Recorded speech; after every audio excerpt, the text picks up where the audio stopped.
ከወዲያ በመሃል ቴህራን ኢንጋሌብ አደባባይ if you saw a wind you will reap wild wind ወይም ነፋስ ከዘራህ አውሎ ነፋስ ታጭዳለህ የሚል በቀይ መደብ ላይ የተጻፈ ጠንካራ ማስጠንቀቂያ በትልቅ ቢልቦርድ ላይ የለጠፈችው ኢራን አሜሪካን ወዮልሽ እያለች ነው። በሌላ የከተማዋ ክፍል ደግሞ በአሜሪካ ላይ ጥርሷን የነከሰችው ኢራን በተቀረጸ የዶናልድ ትራምፕ ምስል ላይ ገመድ አጥልቃ በመስቀል በአንድ በኩል ምኞቷን በሌላ በኩል ደግሞ ያረገዘችውን ቂም ስር የሰደደ መሆን እዩልኝ እያለች ትገኛለች። ከወዲህ ደግሞ የኢራን ቀኝ እጅ ሆነውና አብዛኛውን የየመን ክፍል ተቆጣጥሮ እያስተዳደረ የሚገኘው የሐውቲ አማጺ ቡድን የሚቃጠል መርከብ ፎቶ ላይ በእንግሊዘኛ ቋንቋ ሱን ወይም በቅርቡ የሚል ትርጉም ያለው ሌላ ማስጠንቀቂያ እያሳየ በቀይ ባህር ጥቃት እንደሚፈጽም አስታውቋል። በሌላ በኩል ደግሞ የአሜሪካው የውጭ ጉዳይ ሚኒስትር ማርኮ ሮቢዮ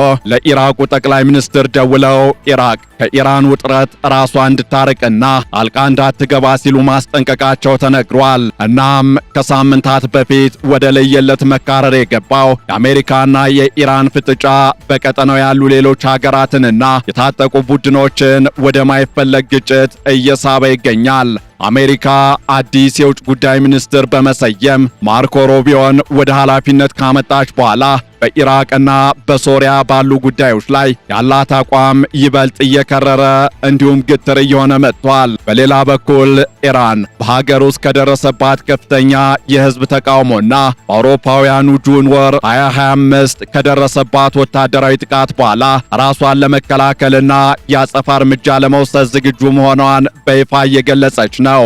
እናም በዕለቱ የኢትዮ ዴይሊ ዓለም አቀፍ ትንታኔ ዘገባችን በአሁኑ ወቅት በአሜሪካና በኢራን መካከል ያለውን ውጥረት፣ የሐውቲዎች ዛቻ፣ የሩቢዮን የዲፕሎማሲ ጥረትና በኢራን የተከሰተውን ከፍተኛ የሰው ሕይወት መጥፋት እንዲሁም የውጥረቱን አንድምታ እንመለከታለን።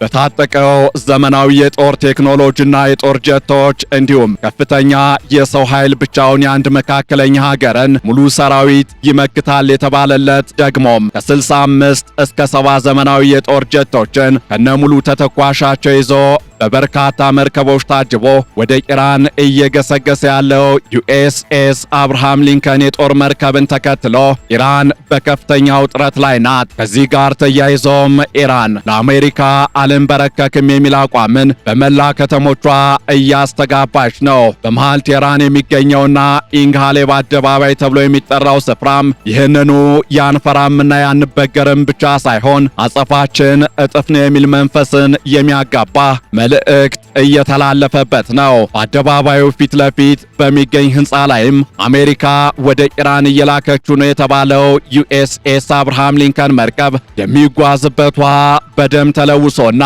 የኢራን ጥቃቶች ሰለባ ሆኖ የሚታይበት ትልቅ ቢልቦርድ ተሰቅሏል። በላዩ ላይ ደግሞ if you saw a wind you will reap wild wind ወይም ነፋስ ከዘራህ አውሎ ነፋስ ታጭዳለህ የሚል በቀይ መደብ ላይ የተጻፈ ጠንካራ ማስጠንቀቂያ በትልቁ ይነበባል። ይህም ፕሬዝዳንት ዶናልድ ትራምፕ ወደ ኢራን እያቀና ነው ለሚሉት አርማዳ ኢራን ለመስጠት ያሰበችው ምላሽ የከፋ መሆኑን ማሳያ ተደርጎ ተወስዷል። ይህ በእንዲህ እንዳለ የአሜሪካው የውጭ ጉዳይ ሚኒስትር ማርኮ ሩቢዮ ከኢራቅ ጠቅላይ ሚኒስትር መሐመድ ሺአ አልሱዳኒ ጋር በትላንትናው ዕለት ያደረጉት የስልክ ውይይት ዋሽንግተን በኢራቅ ላይ ያላትን ስጋትና ፍላጎት በግልጽ ያሳየ ሆኗል። ሩቢዮ በውይይታቸው ወቅት ኢራቅ ከኢራን ተጽዕኖ እንድትወጣ ራሷንም ጣልቃ እንዳታስገባ እንዲሁም የራሷን ብሔራዊ ጥቅም ቅድሚያ እንድትሰጥ አሳስበዋል። በተለይም በሶሪያ ከሚገኘው የሐሳካ እስር ቤት ወደ ኢራቅ የተዘዋወሩት 150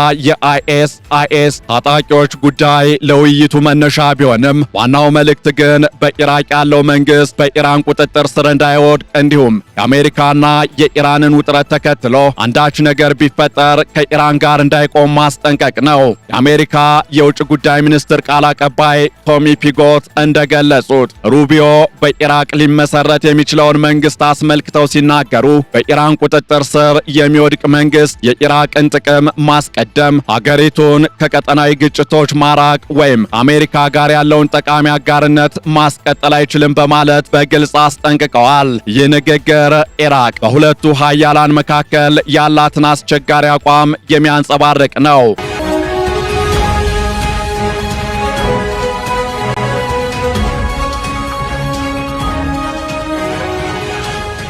የአሜሪካ ስጋት የሚመነጨው በኢራቅ ውስጥ ባሉና በኢራን በሚደገፉ የሺአ የታጠቁ ቡድኖች ወይም በምህጻረ ቃሉ BMF ምክንያት ነው። አሜሪካ እነዚህ ቡድኖች ፈርሰው በመንግስት መዋቅር ስር እንዲካተቱ ብትፈልግም ኢራን ግን እነዚህን ኃይሎች በቀጠናው እንደ ተላላኪ በመጠቀም ተጽዕኗን ለማስፋፋት እየሰራች ትገኛለች። በዚህ መሃል አሜሪካ በፋርስ ባህረ ሰላጤ አካባቢ ወታደራዊ ኃይሏን እያጠናከረች ሲሆን ፕሬዝዳንት ዶናልድ ትራምፕ አርማዳ የተባሉ የጦር መርከቦች ወደ አካባቢው እያመሩ መሆኑን ገልጸዋል። ትራምፕ ኢራንን በቅርበት እየተከታተልን ነው፣ ወደ ኢራን የሚያመራ ትልቅ ኃይል አለን በማለት ወታደራዊ አማራጭ በጠረጴዛው ላይ መሆኑን አመላክተዋል። ይህ ዛቻ በተለይም ኢራን በሀገር ውስጥ ተቃዋሚዎች ላይ በወሰደችው የኃይል እርምጃ የተነሳ የመጣ ሲሆን ትራምፕ ሰላማዊ ሰልፈኞችን መግደልና የጅምላ ግድያ መፈጸምን እንደ ቀይ መስመር አስቀምጠዋል። ለዚህ የአሜሪካ ዛቻ የኢራን ምላሽ የከረረ ሆኖም እየተስተዋለ ይገኛል። የኢራን የውጭ ጉዳይ ሚኒስቴር ቃል አቀባይ እስማኤል ባጋሂ በዛሬው ዕለት በሰጡት መግለጫ ኢራን ለማንኛውም ጥቃት ከዚህ ቀደም ከነበረው በበለጠ ኃይለኛ ምላሽን ትሰጣለች፣ ይህም ምላሽ አጥቂውን የሚያስቆጭ ይሆናል ሲሉ ተናግረዋል። ኢራን በአሁኑ ወቅት እያጋጠማት ያለው ድብልቅ ጦርነት ወይም ሃይብራይድ ዋርፌር በአሜሪካና በእስራኤል የተቀነባበረ መሆኑን ትገልጻለች። በተጨማሪም የኢራን መከላከያ ሚኒስቴር ቃል አቀባይ ጀነራል ረዛ ታላኢኒክ ከዚህ ቀደም ከነበረ የበለጠ የሚያሰቃይና ወሳኝ ምላሽ እንደሚሰጥ አስታውቀዋል። በቴህራን የሚገኘው የኢንግላሄቭ አደባባይ ላይ የተሰቀለው አዲስ ምስል አሜሪካዊቷን USS አብርሃም ሊንከን የተባለችውን የአውሮፕላን ተሸካሚ መርከብ በደም ተነክራና በሬሳ ተከባ የሚያሳይ ሲሆን ነፋስን የዘራ አውሎ ነፋስን ያጭዳል የሚል ማስጠንቀቂያም ተጽፎበታል። ይህም የሁለቱ ሀገራት የቃላት ጦርነት ወደ ተግባራዊ ግጭት ለመቀየር ምን ያህል ተቃርቦ እንደሚገኝ የሚያሳይ ተደርጎ ተወስዷል።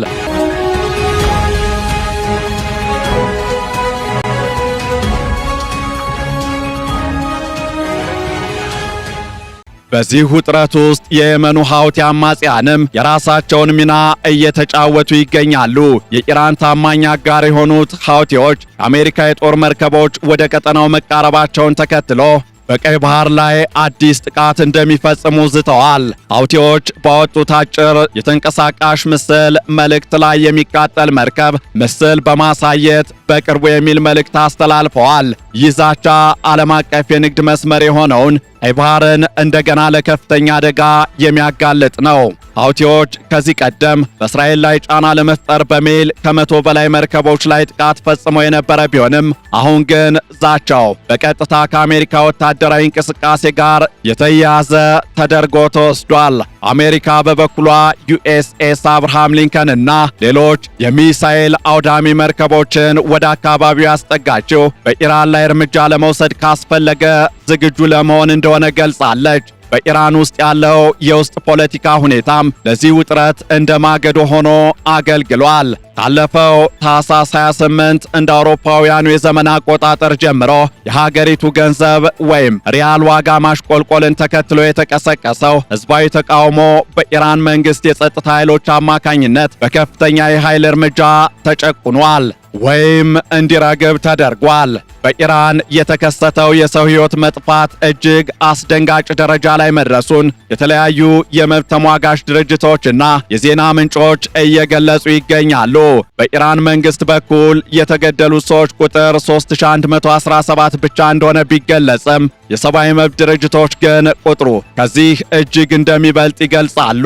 አሜሪካ የሚገኘው የሰብአዊ መብት ተሟጋቾች የዜና ወኪል ቢያንስ 5848 ሰዎች መገደላቸውንና ከ41000 በላይ ተቃዋሚዎች ደግሞ መታሰራቸውን ገልጿል። ይሁን እንጂ ኢራን ኢንተርናሽናል እና ታይም መጽሔት ያወጡት ዘገባ ቁጥሩን ወደ 30,000ና ከዚያ በላይ ያደርሰዋል። በተለይም ጥር 8ና 9 ማለትም በአውሮፓውያኑ አቆጣጠር ጃንዋሪ 8 and 9 በተደረጉ ተቃውሞች ላይ የታየው ጭፍጨፋ በታሪክ እጅግ አስከፊው እንደሆነ ይገለጻል። ኢራን ኢንተርናሽናል የውስጥ የደህንነት ሰነዶችንና የሆስፒታል መረጃዎችን ጠቅሶ እንደዘገበው በእነዚህ 2 ቀናት ብቻ ከ36,000 በላይ ሰዎች ተገለዋል። በዘገባው መሰረት የኢራን አብዮታዊ ዘብ ወይም IRGC እንዲሁም ባሲጅ ሚሊሻዎች የተቃውሞ ሰልፈኞችን ለመጨፍለቅ ከኢራቅና ከሶሪያ የመጡ ተላላኪዎችን ጭምር ተጠቅመዋል ብሏል። የታይም መጽሔት ዘገባ እንደሚያመላክተው ደግሞ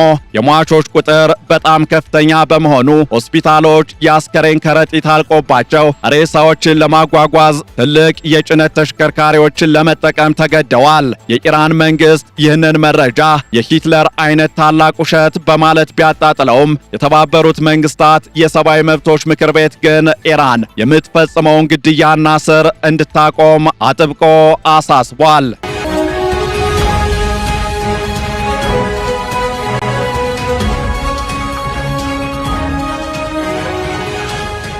በተጨማሪም በኢራን ውስጥ በተለይም የባሃኢ እምነት ተከታዮችና ሌሎች አናሳ ቡድኖች በታቀደ ሁኔታ ጥቃት እየደረሰባቸው መሆኑ ተነግሯል። ያዝድ በተባለችው ከተማ ብቻ 150 በላይ ሰዎች የተቃውሞ አስተባባሪዎች ናቸው በሚል በቁጥጥር ስር መዋላቸው ተነግሯል። መንግስት እነዚህን ከውጭ ኃይሎች ጋር ግንኙነት አላቸው በማለት ቢከስም የሰብአዊ መብት ተሟጋቾች ግን ይህ እርምጃ ስልታዊ መድሎና ጭቆና መሆኑን ይገልጻሉ። የኢራን መንግስት ለተባበሩት መንግስታት ድርጅት በሰጠው ምላሽም ምዕራባውያን ለኢራን ህዝብ ደህንነት እንደማያስቡና በእገዳ ምክንያት ህዝቡን ሲያሰቃዩ መቆየታቸውን በመጥቀስ የራሱን ድርጊት ለመከላከል ሞክሯል። የቀጠናውን እንዲሁም የሀገሪቱን የወደፊት ተስፋ በተመለከተም በቀጠናው ያለው ሁኔታ እጅግ አሳሳቢና ወደ ከፍተኛ ጦርነት ሊያመራ የሚችል ይመስላል።